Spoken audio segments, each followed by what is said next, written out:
Hello everyone, my name is Nandini Sharma और मैं आपके सामने लेकर पेश हूँ एक दूसरी वीडियो सीरीज़ जो कि है most important question on our environment. इससे पहले ऑलरेडी हमारे चैनल पे एक वीडियो सीरीज़ अपलोडेड है जो कि थी most important questions on heredity के ऊपर। और मैं आप लोगों को सजेस्ट करती हूँ कि अगर आपने अभी तक वो वीडियोस नहीं देखी हैं तो आप प्लीज़ एक बार एग्जाम से पहले उन वीडियोस को करके जाएं। आपको पता चलेगा कि किस तरीके से आपको आंसर्स लिखने हैं। देखिए, क्वेश्चंस की अल्टा पल्टी हो सकती है, जरूरी नहीं है आपको क्वेश्चन डायरेक्ट पूछें।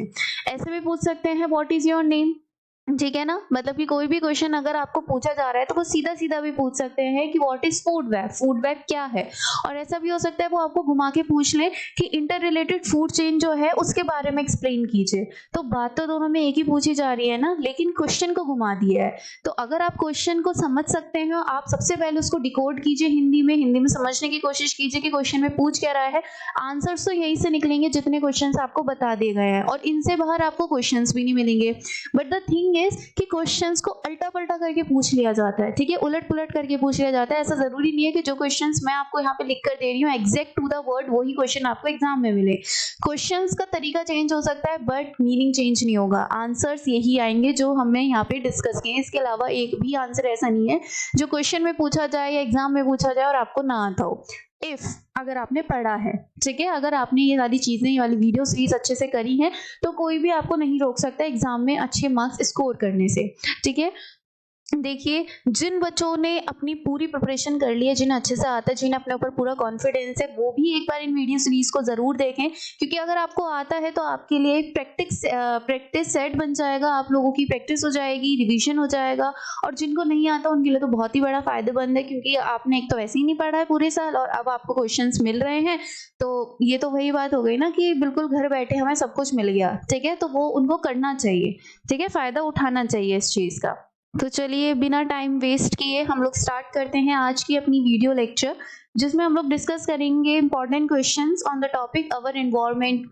इस पर्टिकुलर जो चैप्टर है इसमें से जो क्वेश्चंस होते हैं वो वैल्यू बेस्ड क्वेश्चंस भी पूछे जाते हैं। वैल्यू बेस्ड क्वेश्चंस ज्यादा इसलिए पूछे जाते हैं क्योंकि ये चैप्टर ही इस तरह का है। आपको ये भी पूछा जा सकता है, आपको डायरेक्ट ये ना पूछे कि पॉलीथीन्स जो होती है वो नॉन बायोडिग्रेडेबल होती हैं, क्यों होती हैं। आपको ये पूछ लिया जाए, कोई आपको एक प्रॉपर पैसेज दे दे, उसमें आपको ये चीजें बोले कि स्कूल है जिसमें कैंपेन चल रहा है स्टॉप प्लास्टिक यूजिंग, तो ऐसा क्यों चल रहा है, क्या फायदा होगा। तो इस तरह के जो क्वेश्चंस होते हैं वैल्यू बेस्ड वो बहुत ज्यादा आते हैं, इस चैप्टर में से बनते हैं।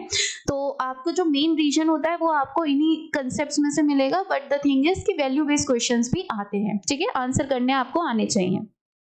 तो हम लोग स्टार्ट करते हैं आज का वेरी फर्स्ट क्वेश्चन जो है food web is constituted by. Food web किसकी बनी होती है या कौन है जो मिलकर फूड वेब को बनाता है। आपको 4 ऑप्शंस दिए हैं, आपको अपना करेक्ट आंसर पिक करना है और उसके बाद में उसको एक्सप्लेन करना है कि क्यों आपने यही वाला पर्टिकुलर आंसर को पिक किया है।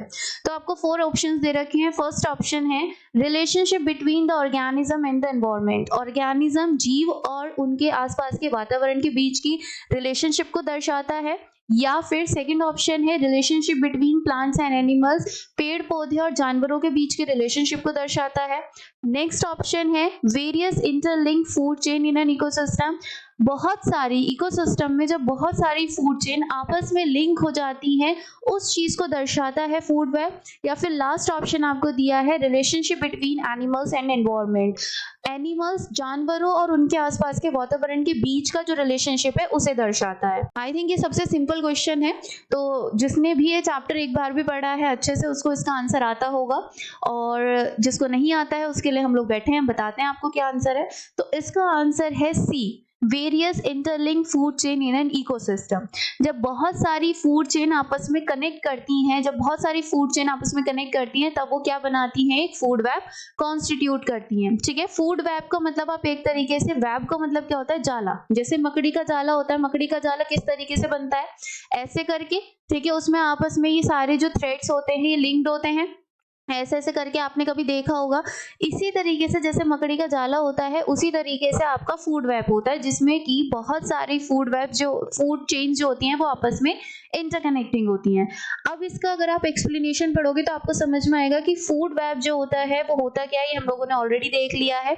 नेचर में, प्रकृति में फूड चेन्स जो है वो कभी भी ऑपरेट होती ही नहीं है, क्योंकि ऐसा कोई सिचुएशन बनेगी ही नहीं कि एक पर्टिकुलर ऑर्गेनिज्म जो है वो सिर्फ एक ही ऑर्गेनिज्म को खाएगा।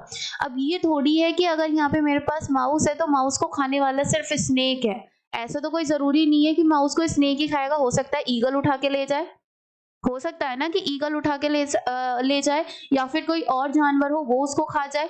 ठीक है, तो ऐसा कभी पॉसिबल नहीं है कि फूड चेन नेचर में आपको कभी देखने के लिए मिलती ही नहीं है। ठीक है, एग्जिस्ट ही नहीं करेगी। तो इसीलिए हमेशा जो नेचर में आपको देखने के लिए मिलती है वो फूड वेब ही होती है। ठीक है, जाला होता है एक। हर एक ऑर्गेनिज्म जो होता है एक फूड वेब के अंदर, वो जनरली ईटन बाय 2 और मोर काइंड ऑफ ऑर्गेनिज्म, मतलब हर एक ऑर्गेनिज्म को खाने वाले 2 या 2 से ज्यादा ऑर्गेनिज्म होते हैं, और जिस ऑर्गेनिज्म को खाया जाता है वो भी किसी ना किसी ऑर्गेनिज्म्स को खाएगा। ठीक है, अब इसीलिए जो फूड वेब्स होती हैं वो कभी भी स्ट्रेट नहीं होती हैं, मतलब कि ऐसे नहीं चलती हैं। ऐसा नहीं है कि यहाँ पे ग्रास है, ग्रास को डियर ने खाया, डियर को फिर उसके बाद में लायन आ गया, लायन ने खा लिया, लायन जब मर गया उसके बाद में डिकम्पोजर्स उस पे आके बैठ गए। ऐसा नहीं है कि एक स्ट्रेट चेन चल रही है। फूड चेन में ऐसा होता है, लेकिन फूड वेब में स्ट्रेट चेन नहीं चलती है। ठीक है, और ये जो होते हैं ऑल्टरनेटिव फूड पाथवे प्रोवाइड करते हैं फूड की अवेलेबिलिटी के लिए। ठीक है, क्योंकि अगर हम एक स्ट्रेट फूड चेन देखेंगे तो इसमें क्या होगा कि भाई अगर डियर को अपना पेट भरना है तो उसे ग्रास ही चाहिए, या फिर अगर लायन को अपना पेट भरना है तो उसे डियर ही चाहिए, वो और किसी को नहीं खा सकता। बट ऐसी तो पॉसिबिलिटी नहीं है ना कि हर बार डियर ही आएगा तभी लायन खाएगा, वरना वो किसी और को खाएगा ही नहीं। लायन क्या है, कार्निवोर है, उसके सामने जो भी मांस मच्छी आएंगी वो उसे खाएगा। क्यों? क्योंकि उसकी हैबिट है ये। ठीक है, उसका जो एक हैबिटाट है, रहने का तरीका है, या फिर उसकी जो एक फूड हैबिट है वो इस तरह की है। तो इसमें क्या होता है कि उसके पास में अवेबिलिटी ज्यादा होती है, उसके पास में बहुत सारे तरीके होते हैं कि वो फूड को ऑब्टेन करा सकता है अलग अलग सोर्सेज से। ठीक है, तो इसलिए बोला जाता है कि जो फूड वेब होती है वो ज्यादा आपको ऑल्टरनेटिव पाथवे प्रोवाइड करती है फूड की अवेबिलिटी के लिए।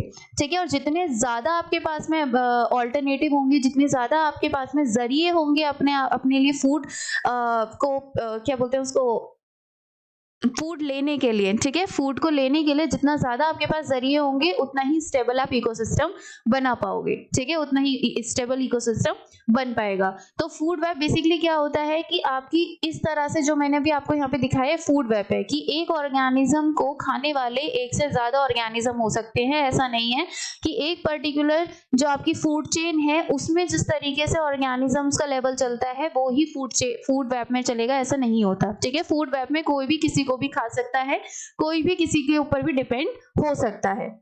तो ये आपका होता है फर्स्ट क्वेश्चन कि फूड वेब क्या है और कैसे बना होता है। नेक्स्ट क्वेश्चन में आपको एक असर्शन दिया है, एक स्टेटमेंट दिया है और उसका एक रीजन दिया है। आपको पूछा है कि दोनों चीजें एक दूसरे को सेटिस्फाई कर रही हैं या नहीं, क्या दोनों एक दूसरे को बता रही हैं, अच्छे से सेटिस्फाई कर रही हैं या नहीं कर रही हैं।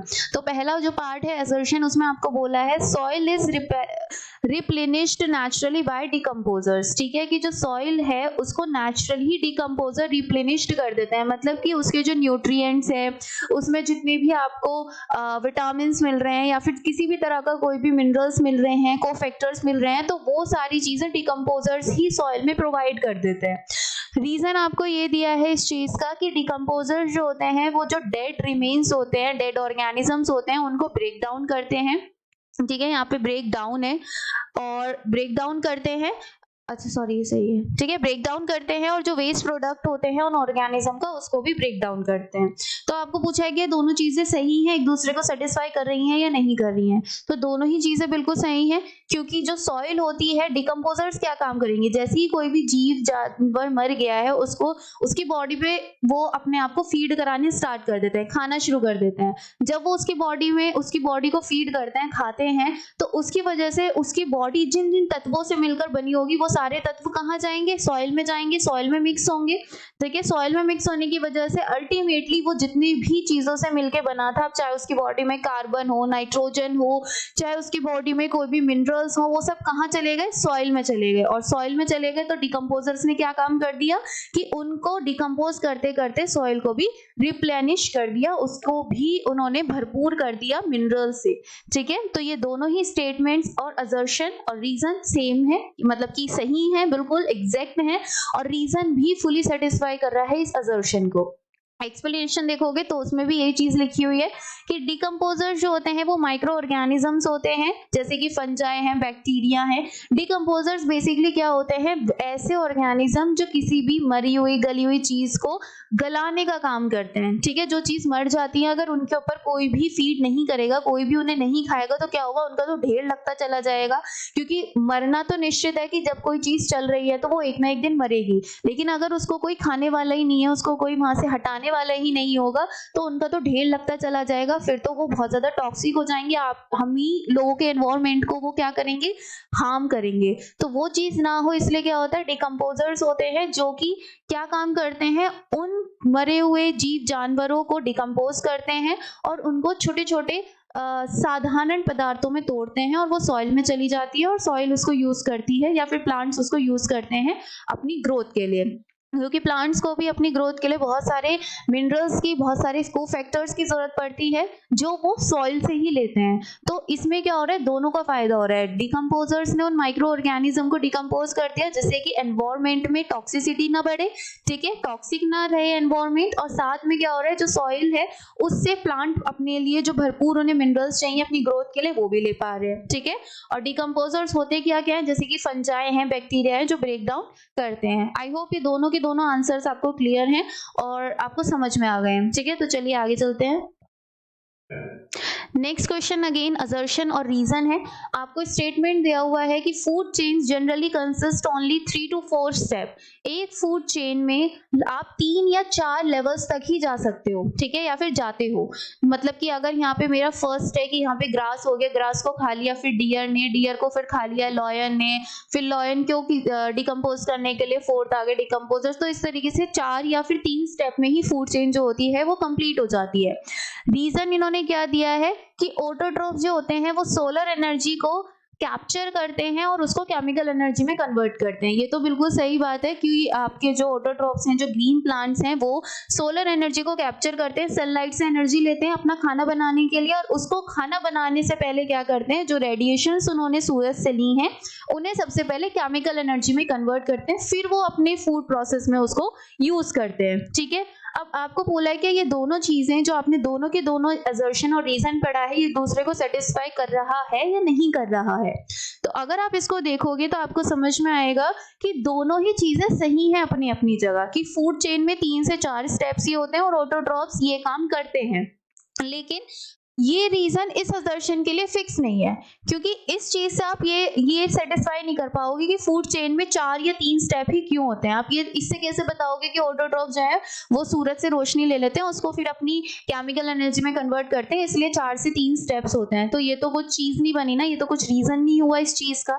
तो इसमें क्या है कि दोनों स्टेटमेंट्स, ये दोनों चीजें इंडिविजुअली सही हैं, ठीक है, स्वतंत्र रूप से दोनों चीजें सही हैं, लेकिन ये जो रीजन है ये ए वाले को बिल्कुल भी सेटिस्फाई नहीं कर रहा है या उसको एक्सप्लेन नहीं कर पा रहा है। ठीक है, तो यही चीज आपको यहाँ पे इसके एक्सप्लेनेशन में लिखी हुई है कि while it is true that autotrophs capture solar energy and convert it into chemical energy, an average of 10% of the food eaten by the organisms is turned into its body and made available for the next level of consumers. Since so little energy is available for the next level of consumer, food chain generally consists of 3 to 4 steps. The same thing यहाँ पे explain करी है। क्या explain करी है कि आपकी ये वाली जो दोनों चीजें हैं ये इंडिविजुअली सही है, लेकिन फूड चेन में 3 से 4 स्टेप्स इसलिए होते हैं क्योंकि आप खुद एक चीज सोचिए, आप लोगों ने अगर ये एक्सप्लेनेशन बुक में पढ़ी है तो आप लोगों ने जरूर 10% लॉ पढ़ा होगा। 10% लॉ में क्या बोलते हैं कि हर एक लेवल पे, ठीक है, हर एक लेवल से नेक्स्ट लेवल पे जो एनर्जी पास ऑन होती है वो सिर्फ फर्स्ट लेवल का 10% ही जाती है। 90% एनर्जी जो है हीट की फॉर्म में लॉस हो जाती है एनवायरमेंट में, ठीक है। सपोज कि अगर मेरे पास यहाँ पे 1000 किलो जूल एनर्जी प्रेजेंट है फर्स्ट टॉपिक लेवल पे, तो नेक्स्ट पे सिर्फ उसका 10% ही जाएगा, सिर्फ उसका 10% यानी कि 100 ही जाएगा। उसके नेक्स्ट लेवल पे उसका 10% जाएगा, फिर उसके नेक्स्ट लेवल पे उसका 10% जाएगा। तो 3 और 4 स्टेजेस या स्टेप्स के बाद में तो एनर्जी बचेगी ही नहीं कि वो आगे पास ऑन हो सके, है ना। उसके बाद में तो बचेगी नहीं। और जब आपको खाना खाने से एनर्जी ही नहीं मिल रही है तो फायदा क्या है उस चीज का। आप खाना क्यों खाते हो? जिससे आपकी बॉडी को एनर्जी मिले और आप बहुत सारे अपनी जो दिनचर्या के काम है उन्हें कर सको, आपकी सेल्स अपना काम कर सके, आपके टिश्यूज अपना काम कर सके, ऑर्गन कर सके। लेकिन जब वो एनर्जी ही नहीं मिल रही जो उन्हें चाहिए अपने काम करने के लिए, तो क्या फायदा है फिर उस एनर्जी उस फूड को इनटेक करने से जिससे आपको एनर्जी ही नहीं मिल रही है। तो यही रीजन है कि जो फूड चेन होती है उसमें जनरली 3 से 4 स्टेप्स या ट्रॉफिक लेवल ही क्यों होते हैं, ठीक है। इसलिए होते हैं क्योंकि एनर्जी जो होती है वो सिर्फ 3 से 4 लेवल तक ही अवेलेबल हो पाती है। उसके बाद में जो एनर्जी होती है वो बहुत ज्यादा माइन्यूट, बहुत ही कम हो जाती है, जिसकी वजह से कोई फायदा नहीं होता है कंज्यूमर्स को उसको इनटेक करने से, ठीक है। तो ये रीजन होता है इसका। नेक्स्ट क्वेश्चन अगर आप देखोगे तो नेक्स्ट क्वेश्चन में आपको बोला गया है what will be the amount of energy available to the organism of the second trophic level if the energy available at the first trophic level is 10,000 joules। ठीक है, आपको इन्होंने पूछा है कि कितनी एनर्जी सेकेंड ट्रॉफिक लेवल वाले organism के पास में होगी, ठीक है। ट्रॉफिक लेवल से तो आप समझते हो जैसे कि ये हमारे एक पिरामिड है, ठीक है, इसमें हमारे 4 ट्रॉफिक लेवल अगर हम लोग बनाए तो ये सबसे नीचे जो होते हैं उन्हें फर्स्ट ट्रॉफिक लेवल कहते हैं, उसके ऊपर second, then third and then fourth, ठीक है। सबसे नीचे कौन से होंगे? सबसे नीचे होते हैं प्रोड्यूसर्स, ठीक है, जो सबसे पहले खाने को बना रहे हैं, क्योंकि जो सबसे पहले उस एनर्जी को कोई ट्रैप भी तो करना चाहिए जो आगे पास ऑन हो रही है अलग अलग ट्रॉफिक लेवल्स में। वो एनर्जी किसी के पास तो सबसे पहले आएगी, और वो किसके पास आती है? प्लांट्स के पास में। प्लांट्स ही तो सनलाइट की एनर्जी को ट्रैप करते हैं अपना खाना बनाने के लिए। तो इसीलिए हमेशा जो फर्स्ट ट्रॉफिक लेवल होते हैं उस पर कौन प्रेजेंट होते हैं? आपके प्रोड्यूसर्स, वो जो अपना खाना स्वयं बनाते हैं, यानी कि प्लांट्स हो गए। फिर इनके ऊपर आपके कौन फीड करते हैं? कंज्यूमर्स, ठीक है। अब कंज्यूमर्स भी कितने तरह के होते हैं? हर्बीवोर्स भी होते हैं, कार्निवोर्स भी होते हैं, ओमनिवोर्स भी होते हैं। तो इस तरीके से फर्दर आप कैटेगराइज करते चले जाते हो, ठीक है। अब आपको इन्होंने पूछा है कि आपके पास जो फर्स्ट ट्रॉफिक लेवल है प्रोड्यूसर्स, यहाँ पे आपके पास में 10,000 जो जूल्स एनर्जी है वो प्रेजेंट है। आपको पूछा है कि इसकी कितने % एनर्जी आपके पास में सेकंड ट्रॉफिक लेवल तक रहेगी। तो जैसे कि अभी मैंने आपको 10% लॉ बताया, सेम आप अप्लाई कर दोगे। आपके पास में इनिशियली इतनी एनर्जी प्रेजेंट है, इसका 10% आप निकाल लो और आपको आंसर पता चल जाएगा कि कितना आंसर आएगा। कितना आएगा? 2 0 से 2 0 कैंसिल, कितना बच रहा है आपका? 1000, और वही आंसर है, ठीक है। तो कितनी सेकेंड ट्रॉफिक लेवल पे कितनी एनर्जी आपके लिए अवेलेबल हुई? 1000 जूल। अगर आपको थर्ड ट्रॉफिक लेवल पे पूछा जाए कि थर्ड ट्रॉफिक लेवल पे कितनी होगी, तो ये सेकेंड पे, इसका फर्दर आप 10% निकाल दो। 1000 का आप जब दोबारा से 10% निकालोगे तो आपके पास में कितना बचेगा? 100। तो आपकी जो थर्ड ट्रॉफिक लेवल है उस पर सिर्फ 100 जूल एनर्जी है। इसका अगर आप नेक्स्ट ट्रॉफिक लेवल के लिए निकालोगे दोबारा से 10%, तो आपके पास सिर्फ 10 जूल बचेगी फोर्थ ट्रॉफिक लेवल पे, ठीक है। तो फोर्थ के बाद में तो फिर बचेगी ही नहीं, ठीक है ना। तो इसीलिए हम क्या करते हैं, जो ट्रॉफिक लेवल होते हैं वो 3 से 4 ही होते हैं, क्योंकि एनर्जी नहीं सफिशिएंटली बच पाती, और जब एनर्जी नहीं मिलेगी तो वही चीज की कोई फायदा नहीं है, ठीक है। आई होप आपको मेरा समझाने का तरीका अच्छा लग रहा है और आपको समझ में आ रहा है। देखो, मेरे से ऐसे नहीं होता कि मैं बोले चली जाऊं क्वेश्चंस को रीड करूं और आंसर्स को रीड करूं, क्योंकि मेरा मानना है कि अगर मैं सामने वाले को अपनी बातें समझा ही नहीं पा रही हूँ तो फिर कोई फायदा नहीं है इन वीडियोस को बनाने का। अगर मेरी जो बातें हैं, मेरी जो नॉलेज है, अगर वो आप तक पहुंच रही है तभी फायदा है, और अगर वो नहीं पहुंच रही है तो उस चीज का कोई फायदा नहीं है कि मैं अपना भी टाइम वेस्ट करूं वीडियोस बना के, आप अपना भी टाइम वेस्ट करें उन वीडियोस को सुन के और आपको समझ कुछ आए ना, ठीक है। तो आई होप आपको ये सारी चीजें समझ में आ रही हैं, और अगर कहीं भी कोई भी कंफ्यूजन है तो आप मुझसे पूछ सकते हो कमेंट सेक्शन में, लाइव चैट में पूछ सकते हो। और अगर आपको अच्छी लगती हैं तो प्लीज़ मुझे आप कमेंट सेक्शन में बताइए कि हमारी जो वीडियोस हैं वो आपको अच्छी लग रही हैं या फिर नहीं लग रही हैं, और अपने फ्रेंड सर्कल में भी रिकमेंड कीजिए, ठीक है। चलिए फिर आगे चलते हैं दोबारा से। नेक्स्ट क्वेश्चन आपको पूछा गया है Why do producers always occupy the first trophic level on every food chain? ऐसा क्यों होता है कि हर फूड चेन में जो पहला लेवल होता है उसमें सिर्फ प्रोड्यूसर्स ही होते हैं, कोई और क्यों नहीं होते? कंज्यूमर्स क्यों नहीं होते हैं? सेकेंडरी कंज्यूमर, टर्शियरी कंज्यूमर क्यों नहीं होते हैं? तो क्यों नहीं होते हैं? जैसे कि अभी मैंने आपको बताया, वही सेम रीजन यहाँ पे है। क्यों? क्योंकि प्रोड्यूसर ही इसलिए होते हैं बिकॉज वो ही एकमात्र ऐसे प्राणी हैं जो कि सोलर एनर्जी को ट्रैप कर सकते हैं, उसे ले सकते हैं, उसको यूज कर सकते हैं। अब उनके पास में क्या होता है? उनके पास में क्लोरोफिल होता है, क्लोरोफिल जिसमें वो फोटोसिंथेसिस में यूज करते हैं, पिगमेंट होता है, ठीक है। तो वो क्या काम करते हैं? उस पिगमेंट की मदद से सोलर एनर्जी को ट्रैप कर सकते हैं। और सोलर एनर्जी तो अल्टीमेट सोर्स है एनर्जी का, सबसे पहले तो उसी से एनर्जी आ रही है, उसके बाद ही तो आगे वाले लेवल्स में जा रही है। वो प्लांट से तो आगे पास ऑन हो रही है। जो प्लांट को खाएंगे सबसे पहले प्लांट अपने से वो एनर्जी उनको देगा, फिर उन जानवरों को जो खाएंगे वो एनर्जी उन जानवरों से अपने आगे वाले जानवरों में जाएगी। तो सबसे पहले तो वो जो एनर्जी अल्टीमेट सोर्स है, सबसे बड़ा सोर्स जो है एनर्जी का, सन, उससे कौन एनर्जी ले सकता है? सिर्फ ग्रीन प्लांट्स, क्योंकि उनके पास में क्लोरोफिल पिगमेंट प्रेजेंट है, ठीक है। तो इसीलिए ही फर्स्ट जो लेवल होता है हर एक फूड चेन का, उसमें प्रोड्यूसर्स ही प्रेजेंट होते हैं, ठीक है। बहुत ही सिंपल सा क्वेश्चन था और बहुत ही सिंपल सा आंसर था, बट बच्चे इसी में मिस्टेक कर आते हैं, उन्हें इसी का नहीं आइडिया होता कि इसमें आंसर्स लिखना क्या है। और इसमें हर एक क्वेश्चन बहुत ही इंपॉर्टेंट है, मार्क माय लाइंस, हर एक क्वेश्चन बहुत इंपॉर्टेंट है, आपको पढ़कर ही जाना है, ठीक है। नेक्स्ट क्वेश्चन है, what are the advantage of cloth bags over plastic bags during shopping? भाई ऐसा क्यों बोला जाता है कि जब भी हम लोग शॉपिंग पे जाते हैं कि प्लास्टिक को मत यूज कीजिए, प्लास्टिक जो पॉली बैग्स है उन्हें मत लीजिए, आप अपने घर से जो कपड़े का थैला होता है उसको लेकर आइए, या फिर आप पेपर का थैला यूज कीजिए। पेपर का भी अवॉइड करने के लिए ही बोलते हैं, क्यों? क्योंकि पेपर हम जितना ऑल्दो वो रिसाइकिल हो सकता है, लेकिन अल्टीमेटली हम पेड़ों को कटिंग करके ही तो बना रहे हैं उसको भी, तो इसीलिए ज्यादातर बोला जाता है कि आप जो क्लॉथ वाला है, जो कपड़े के बने थैले आते हैं उनको यूज कीजिए। तो क्यों? इसका क्या फायदा होता है, क्या एडवांटेज है, क्या विशेषताएं हैं इसकी प्लास्टिक बैग्स के ऊपर?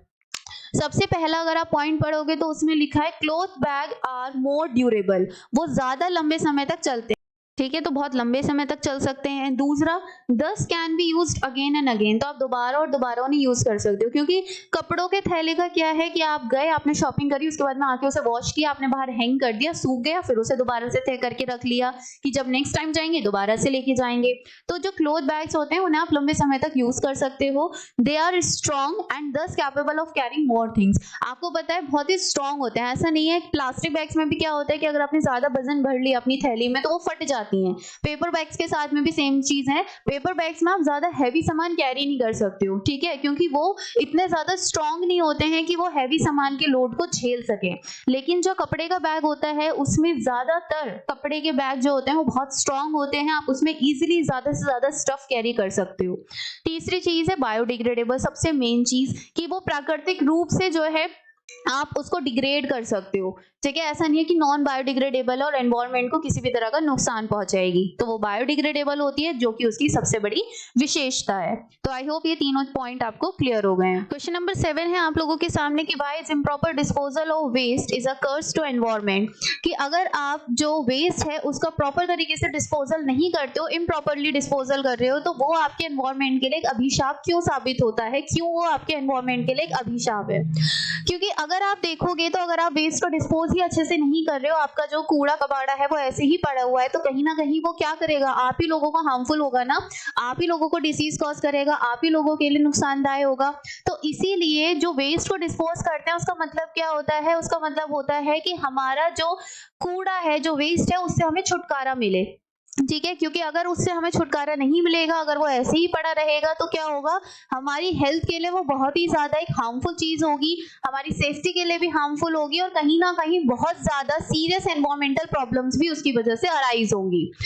अगर यहाँ पे कुछ आप पॉइंट्स देखोगे तो इसमें आपको कुछ प्रॉब्लम्स बताई हैं जो हो सकती हैं उसकी वजह से, जैसे कि अगर बायोडिग्रेडेबल वेस्ट का एक्यूमुलेशन होता है तो उसकी वजह से भी एक एब्नॉशियस स्मेल आती है, ठीक है, एक बहुत अजीब सी स्मेल आती है। या फिर जब डिकम्पोजिंग प्रोसेस भी चलता है, डिकम्पोजर्स भी अपना काम कर रहे होते हैं चीजों को गलाने में, उन्हें खत्म करने के लिए, तब भी वहां पे क्या होता है? एक बहुत ही अजीब सी स्मेल आती है, ठीक है।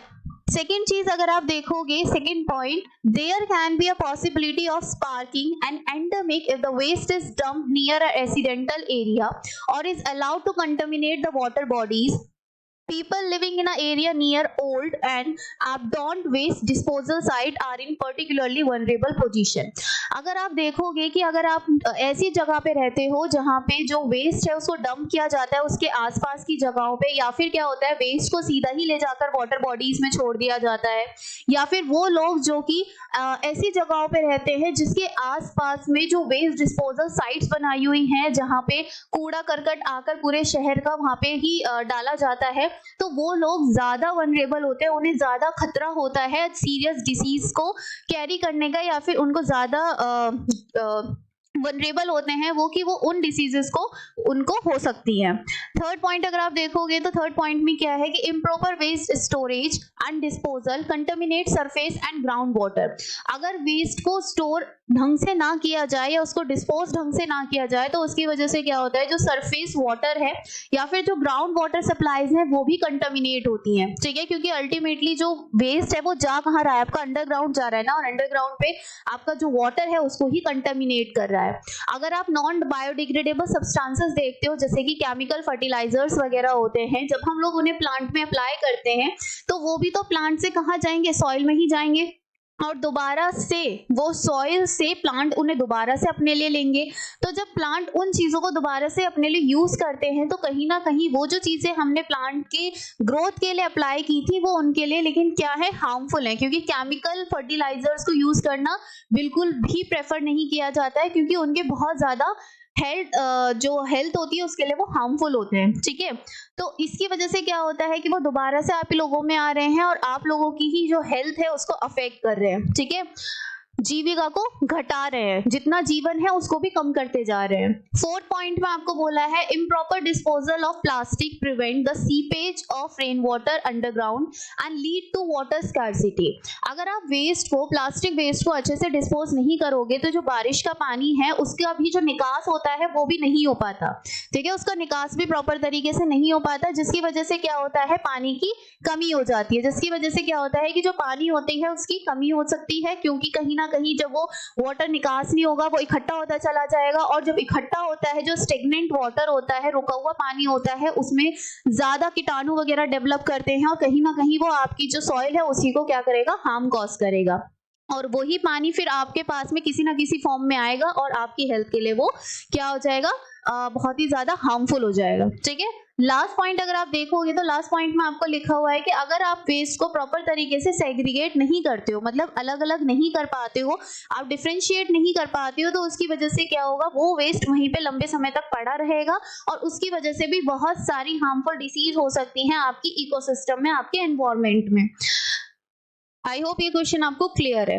क्वेश्चन नंबर 8 अगर आप लोग देखोगे तो क्वेश्चन नंबर 8 में आपको 5 पार्ट में क्वेश्चन पूछा है और ये क्वेश्चन सीधा 5 नंबर में ही आता है. ठीक है, सीधा 5 नंबर में आता है और बहुत ही इजी क्वेश्चन है. सिर्फ आप इसको ऐसे देखकर ही बच्चे डर जाते हैं कि इसमें तो 5 पार्ट है तो हमसे होगा ही नहीं, लेकिन अगर आप इस क्वेश्चन को जब करोगे तो आपको समझ में आएगा कि इससे सिंपल क्वेश्चन हो भी नहीं सकता. फर्स्ट पार्ट अगर आप इस क्वेश्चन का देखोगे तो आपको पूछा है कि आपको एक फूड चेन बनानी है इन ऑर्गेनिज्म से. आपको ऑर्गेनिज्म भी उन्होंने दे दिया, आपका काम भी आसान कर दिया कि हम ही दे देते हैं, बस तुम इसे अरेंज कर दो. ठीक है, तो अब आपको अरेंज ही करना है, इन सबको एक फूड चेन की फॉर्म में अरेंज करना है. सबसे पहले किसी भी फूड चेन में क्या आते हैं, प्रोड्यूसर्स, और इन सब में से प्रोड्यूसर कौन है, ग्रास. ग्रास नंबर 1 पे आएगी. ग्रास को खाने वाला इनमें से कौन हो सकता है, किसी तरह का इंसेक्ट होगा जो खाएगा उसको. उस इंसेक्ट को कौन खाएगा, फ्रॉग खाएगा. फ्रॉग को कौन खा सकता है, स्नेक खाएगा, और फिर स्नेक को कौन खा सकता है, हॉक खाएगा. ठीक है, ये एक फूड चेन है, फूड वेब नहीं है, तो आप इंटर रिलेट मत करना कि इसको तो ये भी खा सकता है तो हम इसी को क्यों माने, क्योंकि ये एक फूड चेन है. ठीक है, फूड वेब और फूड चेन में अंतर होता है. फूड चेन जो है वो हमेशा एक स्ट्रेट पाथवे पे फॉलो होती है, और जो फूड वेब होती है वो इंटर रिलेटेड होती है, वो कहीं से भी किसी को भी कोई भी खा सकता है. ठीक है, तो ये हमने एक सिक्वेंशियली उनको अरेंज कर दिया. उन्होंने जो हमें ऑर्गेनिज्म दिए, हमने सिर्फ इतना सा काम किया कि उनको अरेंज कर दिया फूड चेन में. सेकेंड क्वेश्चन में उन्होंने पूछा है कि ये जो आपने फूड चेन क्रिएट की है इसमें से थर्ड ट्रॉफिक लेवल पे कौन सा ऑर्गेनिज्म है, उसका नाम बताओ. तो आप खुद चेक कर लो, 1 2 3. थर्ड पे कौन है, फ्रॉग. थर्ड पे कौन है, फ्रॉग. कौन सा ऑर्गेनिज्म है इस फूड चेन में जिसमें highest concentration of non biodegradable chemical आपको देखने के लिए मिलेगा? सबसे ज्यादा जो टॉक्सिक प्रोडक्ट होगा वो कौन से लेवल पे आपको देखने के लिए मिलेगा? तो ये हमेशा सबसे हाईएस्ट लेवल पे सबसे ज्यादा टॉक्सिक प्रोडक्ट का एक्यूमुलेशन होता है, ठीक है, जिसको हम एक और नाम से जानते हैं बायोलॉजिकल मैग्निफिकेशन। क्या जानते हैं? Biological magnification. बायोलॉजिकल मैग्निफिकेशन का मतलब क्या होता है कि हर एक सक्सेसिव लेवल पे जो आपका अमाउंट ऑफ टॉक्सिक प्रोडक्ट होता है वो बढ़ता चला जाता है और सबसे हाईएस्ट लेवल पे सबसे ज्यादा होता है, ठीक है। तो आपका सबसे ज्यादा कहाँ पे होगा? 5th, क्योंकि हॉक ही सबसे हाईएस्ट लेवल को ऑक्यूपाई किए हुए है। बेचारा सबसे ऊपर है लेकिन फिर भी सबसे ज्यादा टॉक्सिक एक्यूमुलेशन इसी में है। देखो अब नेक्स्ट आपको पार्ट में पूछा है कि उस फिनोमिना का नाम बताओ जो इस पर्टिकुलर चीज के साथ एसोसिएटेड है, जो इस चीज को दर्शाता है, बताता है। तो वो है आपका बायोलॉजिकल मैग्निफिकेशन, जैसे कि अभी मैंने आपको बताया। लास्ट क्वेश्चन के पार्ट में आपको ये पूछा है कि अगर फ्रॉग के पास में 10,000 जूल एनर्जी अवेलेबल है तो स्नेक के पास में कितनी एनर्जी अवेलेबल होगी? अब अगर आप यहाँ पे देखो तो फ्रॉग है 3rd लेवल पे और स्नेक है 4th लेवल पे, तो 3rd लेवल का कितना जाएगा नेक्स्ट लेवल में एनर्जी? सिर्फ 10%। तो अब आपको यहाँ पे इन्होंने दे रखी है कि फ्रॉग के पास में है 10,000। 10,000 का अगर आप 10% निकालोगे तो 10,000 का 10% कितना होगा? कितना बचा यहाँ पे? 1000, ठीक है। तो 1000 जूल एनर्जी होगी जो कि अवेलेबल होगी किसके लिए? आगे वाले स्नेक्स के लिए, ठीक है, स्नेक के लिए। तो आई होप ये क्वेश्चन आपको क्लियर है। अब आप खुद ही देखो कितना सिंपल क्वेश्चन है, कुछ भी नहीं है इस क्वेश्चन में, ठीक है, और सीधे के सीधे आपको 5 नंबर मिल गए। तो इस तरह के क्वेश्चन आते हैं एग्जाम में, तो आप ध्यान रखना कि आपको आंसर्स करने हैं उनके। क्वेश्चन देखकर मत डर जाना, उन्हें पढ़ भी लेना, ठीक है। ये ही उस पूरे जो पार्ट मैंने आपको पीछे एक्सप्लेन किया है उसका ये यहाँ पे एक्सप्लेनेशन आपको दिया हुआ है पॉइंट वाइज, ठीक है। नेक्स्ट क्वेश्चन है कि what is an ecosystem? Ecosystem क्या है? ये तो बहुत इजी क्वेश्चन, आप बता ही सकते हो इकोसिस्टम क्या है। It is an structural and functional unit of the biosphere. आपकी जो बायोस्फीयर है उसका स्ट्रक्चरल और फंक्शनल यूनिट है, मतलब कि उसको स्ट्रक्चर भी प्रोवाइड कर रही है और उसको फंक्शनैलिटी भी प्रोवाइड कर रही है, जो कि लिविंग ऑर्गेनिज्म और नॉन लिविंग एनवायरनमेंट से मिलकर बना है। क्योंकि जो लिविंग ऑर्गेनिज्म है वो अपने नॉन लिविंग एनवायरनमेंट में किस तरीके से इंटरेक्ट कर रहे हैं उस पर निर्भर करता है कि उसका फंक्शनैलिटी और स्ट्रक्चरल बिहेवियर कैसा होगा, ठीक है। By the means of food chains, उसमें बहुत सारी फूड चेन्स हैं, बहुत सारे केमिकल साइकिल्स होती हैं, ठीक है, एनर्जी फ्लो हो रही है, आपकी बायोटिक डाइवर्सिटी, आपको विभिन्न प्रकार के ऑर्गेनिजम्स देखने के लिए मिलते हैं, लिविंग ऑर्गेनिज्म। जो भी खाना है उसकी कहीं ना कहीं रिसाइकलिंग हो रही है, साइक्लिंग हो रही है। ऐसा नहीं है कि एक चीज अगर इसके पास में नाइट्रोजन है इस ऑर्गेनिज्म के पास में तो सदा के लिए सिर्फ इसी के पास में रहेगी, ऐसा नहीं होगा। जब ये मर जाएगा तो ये रिसाइकल होगा, ये सॉइल में जाएगी, सॉइल से प्लांट में जाएगी और प्लांट से फिर दोबारा से इन ऑर्गेनिज्म या किसी और ऑर्गेनिज्म के पास में वो चीज पहुंच जाएगी, ठीक है। तो ये एक सेल्फ सपोर्टिंग सिस्टम होता है जिसमें सब कुछ अपने आप ही एक प्रॉपर तरीके से चलता है, ठीक है। आपको 2 नेचुरल इकोसिस्टम के एग्जांपल्स यहाँ पे बताने हैं। तो 2 नेचुरल इकोसिस्टम कौन कौन से हैं? एक्वेटिक जो वाटर इकोसिस्टम होता है और एक टेरेस्ट्रियल जो कि पेड़ पौधों का होता है, ठीक है। एक्वेटिक में जैसे फ्रेश वाटर में मिलते हैं, कुछ मैरीन वाटर में मिलते हैं, आपको ये एग्जांपल्स हैं यहाँ पे। और टेरेस्ट्रियल में जैसे ग्रास हो गया, डेजर्ट हो गया, फॉरेस्ट हो गया, तो ये अलग अलग टाइप की इकोसिस्टम प्रेजेंट है। Why do not clean ponds or lake but an aquarium need to be cleaned regularly? Why? बताइए। तो आप लोगों को इसका आंसर, अभी मैंने आप लोगों को सबसे स्टार्टिंग में इस चैप्टर में यही बोला था कि इसमें से वैल्यू बेस्ड क्वेश्चंस पूछे जाते हैं और ये एक वैल्यू बेस्ड क्वेश्चन है। आपको पूछा गया है कि आप सबके घर में एक्वेरियम है, बट कभी आपने ये चीज सोची है कि हम लोग एक्वेरियम को क्यों रेगुलरली साफ करते हैं, उसका पानी चेंज करते हैं? हम लोग जब जो हमारे पास पॉन्ड्स हैं, लेक हैं, उसमें तो हम मछलियों को निकालकर पानी पूरा नहीं बदलते, या बदलते हैं? कोई जाता है समुद्र का पानी निकाल कर उसमें नया पानी डालने के लिए? कोई नहीं जाता, ठीक है। लेकिन एक्वेरियम में करते हैं, क्यों? उसका रीजन आपको पूछा है। सिंपल सा रीजन है, आप खुद सोचिए कि आपका जो एक नेचुरल पॉन्ड और लेक है जिसमें आपकी फिशेस रह रही हैं, अलग अलग तरह के ऑर्गेनिजम्स रह रहे हैं, उसमें प्रोड्यूसर्स भी हैं, ठीक है, छोटे छोटे पेड़ पौधे भी हैं, उनके ऊपर फीड करने वाले कुछ हर्बीवोर्स भी होंगे, फिर उनको खाने वाले कुछ कार्निवोर्स भी होंगे। इसमें आप खुद ही लगा लेना, जैसे कि आपके सबसे पहले अगर मैं एक्वेटिक सिस्टम की बात करूं तो उसमें होते हैं फाइटोप्लैंक्टन्स होते हैं, ठीक है, प्लैंक्टन्स होते हैं ना, तो प्लैंक्टन्स होते हैं, प्लैंक्टन्स में भी जू प्लैंक्टन्स होते हैं, फाइटोप्लैंक्टन्स होते हैं जो खाना बनाएंगे, फिर उनको खाएंगे आगे जू प्लैंक्टन्स, फिर जू प्लैंक्टन्स में आके फिश खाएंगी उन्हें। इस तरीके से कहने का मतलब ये है कि हर एक लेवल पे यहाँ पे प्रोड्यूसर्स भी प्रेजेंट है, यहाँ पे कंज्यूमर्स भी प्रेजेंट हैं, और जब कोई भी फिश मर जाती है तो उसको गलाने के लिए वहां पे डिकम्पोजर्स भी प्रेजेंट है, तो इसलिए वहां पे आपको अलग से पानी चेंज करने की जरूरत नहीं पड़ती है, क्योंकि क्या हो रहा है वहां पे हर एक लेवल पे उस लेवल के ऑर्गेनिजम्स प्रेजेंट हैं जो उस पर्टिकुलर लेवल का सारा काम संभाल सकते हैं, ठीक है, जो सारा काम संभाल सकते हैं और पॉन्ड को साफ रखने में मदद करते हैं। लेकिन अगर आप एक एक्वेरियम की बात करो तो एक्वेरियम हम लोगों ने बनाया है, मैन मेड है, आर्टिफिशियल है, उसमें तो आपने कहीं सॉइल वगैरह दे नहीं रखी है, या फिर वहां पे तो आपके कोई प्रोड्यूसर है नहीं जो वहां पे खाना बना रहे हैं और फिर उनको कोई और खा रहे हैं, फिर उनको फिश कंज्यूम कर रही है, तो वहां पे तो ऐसा कुछ भी नहीं है, वहां पे तो सब आर्टिफिशियल है, ठीक है ना। तो वहां पे क्या हो रहा है, आर्टिफिशियल होने की वजह से वहां पे ना ही कोई डिकम्पोजर्स हैं, ठीक है ना, तो इसकी वजह से क्या हो रहा है कि वहां पे क्लीनर की तरह कौन काम करेगा, कोई भी काम नहीं करेगा। जो चीज वहां पे मर गई है, कोई फिश मर गई है, तो तुमने कभी एक्वेरियम में ये चीज देखी है कि वो खुद ही गल गई हो वहां पे? नहीं, क्यों? क्योंकि वहां पे कोई डिकम्पोजर्स ही प्रेजेंट नहीं है, वहां पे कोई क्लीनिंग का काम ही नहीं कर रहा है, इसलिए तो इसीलिए हम लोगों की ड्यूटी बनती है कि हम एक्वेरियम को रेगुलरली साफ करें, क्योंकि वहां पे उस चीज को, उस ड्यूटी को परफॉर्म करने वाला कोई भी ऑर्गेनिज्म नहीं है, बिकॉज वो एक आर्टिफिशियल एनवायरनमेंट है, वो हम लोगों ने क्रिएट किया है, वो नेचर ने क्रिएट नहीं किया है, ठीक है। आई होप ये क्वेश्चन भी आपको क्लियर है, समझ में आ गया है। लास्ट क्वेश्चन आपको पूछा है, what will happen if we kill all the organism in one trophic level? क्या होगा अगर हम लोग एक ट्रॉफिक लेवल को पूरी तरीके से हटा दें, या उसमें जितने भी जानवर हैं उन्हें पूरी तरीके से हटा दें? तो आप खुद सोचिए क्या होगा। मेरे पास में एक ट्रॉफिक लेवल है, ठीक है, बीच में, इसके पहले भी एक ट्रॉफिक लेवल है, ये बीच वाली है, और इसके बाद में भी एक ट्रॉफिक लेवल है। अगर मैं इस बीच वाले के सारे ऑर्गेनिज्म को मार दूं तो इससे क्या फर्क पड़ेगा? इससे ये फर्क पड़ेगा कि ये वाला जो लेवल है ये इस वाले लेवल को खा रहा था। अब अगर मैंने यही वाला लेवल हटा दिया तो ये वाला लेवल जो है, जो फर्स्ट लेवल है, वो इतना ज्यादा बढ़ जाएगा, इतना ज्यादा बढ़ जाएगा, क्योंकि उसे तो खाने वाला है ही नहीं, जो उसको खा रहा था उसे तो हमने हटा दिया, तो अब इसको तो कोई खाने वाला है ही नहीं, तो इसकी जो ग्रोथ है वो बहुत ज्यादा बढ़ जाएगी।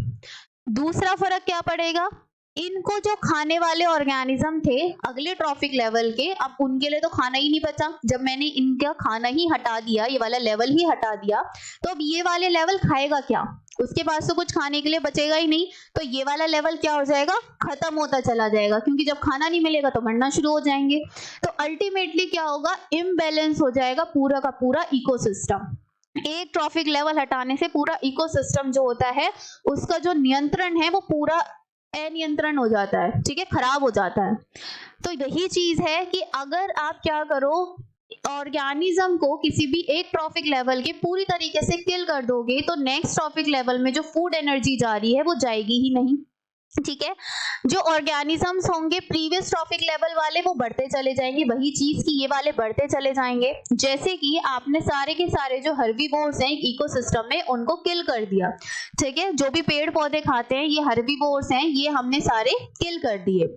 इनको किल करने की वजह से क्या होगा, कार्निवोर्स के लिए तो खाना ही नहीं बचेगा, क्योंकि वो तो हर्बीवोर्स को खा रहे थे, लेकिन हर्बीवोर्स तो मार दिए, अब कार्निवोर्स किसे खाएंगे? पेड़ों को तो खा नहीं सकते, वो उनकी फूड हैबिट ही नहीं है वो।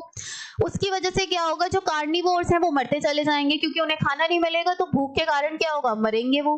और अब हर्बीवोर्स क्या काम कर रहे थे, वो उससे पहले जो प्लांट्स थे, जो ग्रास थे, उसे खा रहे थे, लेकिन अब जब यही मर गए तो ग्रास कौन खाएगा? अब लॉयन तो आके ग्रास खाएगा नहीं, है ना, तो क्या होगा, जो ग्रास है, जो प्रोड्यूसर्स हैं वो तो बढ़ते चले जाएंगे बहुत ज्यादा, और इसकी वजह से क्या होगा, as I told you, imbalance हो जाएगा इकोसिस्टम में, इकोसिस्टम का नियंत्रण पूरा हिल जाएगा, ठीक है। तो इसीलिए इतना ज्यादा ड्रास्टिक अफेक्ट हो सकता है एक लेवल के ऑर्गेनिज्म को हटाने से भी। तो आप खुद सोचिए कि अगर आपने 2-3 लेवल्स हटा दिए तो क्या फर्क पड़ेगा, तो एग्जिस्ट ही नहीं करेगा, ठीक है। तो आई होप ये 10 के 10 क्वेश्चंस आपको समझ में आए हैं। बहुत ही इंपॉर्टेंट है, बहुत इंपॉर्टेंट एक्सप्लेनेशन है। क्वेश्चंस को पूछने का तरीका बदल सकता है बट क्वेश्चन के पीछे का मीनिंग कभी नहीं बदलता है, ये बात हमेशा याद रखना। आपको क्वेश्चन ये भी पूछा जा सकता है कि एक फूड चेन बताइए क्या होता है, या फिर एक फूड वेब बताइए क्या हो सकता है, और इस क्वेश्चन को घुमा के भी पूछा जा सकता है। बट दोनों केसेस में क्वेश्चन का मतलब वही रहेगा, आंसर वही आएगा, बट क्वेश्चन समझना आपको है, ठीक है। क्योंकि वहां पे हम लोग नहीं आएंगे आपको क्वेश्चन समझाने, डिकोड आपको खुद करना है अपना क्वेश्चन। और जब तक आप अपने क्वेश्चन को डिकोड करना नहीं सीखोगे, आपको आंसर कभी आएगा ही नहीं लिखना। तो इन क्वेश्चंस को पढ़िए, इन क्वेश्चन के बाहर एक भी एक्सप्लेनेशन आपको जो क्वेश्चन पेपर है उसमें नहीं पूछी जाएगी जो आप आंसर ना कर सकें। और अगर आप पढ़ के ही नहीं जाएंगे तो आप हमें ब्लेम भी नहीं कर सकते, क्योंकि अगर आप नहीं पढ़ोगे तो आपका लॉस है, ना मेरा कोई प्रॉफिट है ना आपका कोई प्रॉफिट होगा, ठीक है। चीजों को पढ़ोगे तभी आपके लिए भी फायदा है, तभी हमारे लिए भी फायदा है उस चीज का, हमें अप्रिसिएशन मिलेगा, मोटिवेट होंगे और आपको एग्जाम्स में नंबर मिलेंगे, ठीक है। आपकी नॉलेज बढ़ेगी, आपकी स्किल्स डेवलप होंगी। बाकी 10th क्लास के बच्चे हो, अपने आप ही बहुत इंटेलिजेंट होते हैं बच्चे, तो अपना फ्यूचर सबको पता होता है, ठीक है। तो इसी के साथ हम इस वाली वीडियो सीरीज को करते हैं यहीं पे खत्म। आई होप आपको ये सारी चीजें समझ में आई हैं। कोई भी कंफ्यूजन, कोई भी डाउट है, आप हमसे पूछ सकते हैं। इन पर्टिकुलर वीडियो सीरीज की जो आपको पीडीएफ है वो हमारे टेलीग्राम चैनल पे अवेलेबल है, वहां पे मिलेगी, आप वहां से डाउनलोड कर सकते हो। और बाकी अगर आपको ये वीडियोस अच्छी लग रही हैं तो आप इन्हें लाइक कीजिए, शेयर कीजिए, अपने फ्रेंड्स को बताइए इनके बारे में, कमेंट सेक्शन में हम लोगों को बताइए कि आपको अच्छी लग रही है, नहीं लग रही है, समझ आ रही है, नहीं आ रही है। और मिलते हैं फिर आपसे कल नेक्स्ट वीडियो सीरीज के साथ। तब तक अपना ध्यान रखिए, खुश रहिए और स्वस्थ रहिए। बाय।